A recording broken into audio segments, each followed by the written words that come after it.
আমাদের পরিচালক সমিতি সবসময় আমরা একটা মিলন মেলার মতো চেষ্টা করি, সেটা পিকনিক হোক, সেটা আমাদের অ্যাওয়ার্ড অনুষ্ঠান হোক, বছরে অনেক যেমন আমরা পিঠা উৎসব করি, তেমনি আমরা এবার ফল উৎসবকে সংযুক্ত করলাম নতুনভাবে পরিচালক সমিতিতে, এবং এটা আশা করি আমরা এটাকে চালু রাখবো।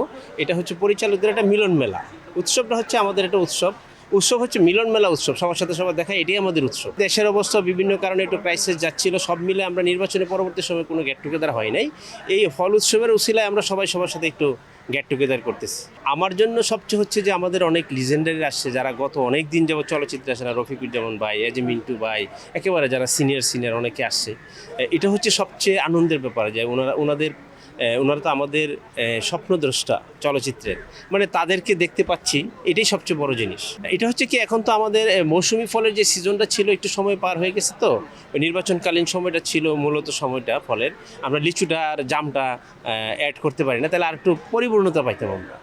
ভবিষ্যতে আমরা এটাকে অ্যাড করে নেব, সময় মতো করবো। একটাই, সেটা হচ্ছে আমাদের চলচ্চিত্র খুব দুঃসময় পার করে, এখন একটু আমরা আলোর পথ দেখতে পাচ্ছি। সবাই চেষ্টা করে ভালো ভালো ছবি নির্মাণ করবো। এই দেশের চলচ্চিত্রকে তার জায়গায় ফিরিয়ে নেওয়া বা ভালো চলচ্চিত্রের জায়গায় নিতে গেলে একটাই পথ, ভালো চলচ্চিত্র নির্মাণ। ভালো চলচ্চিত্র নির্মাণ হলে সব গুছিয়ে যাবে।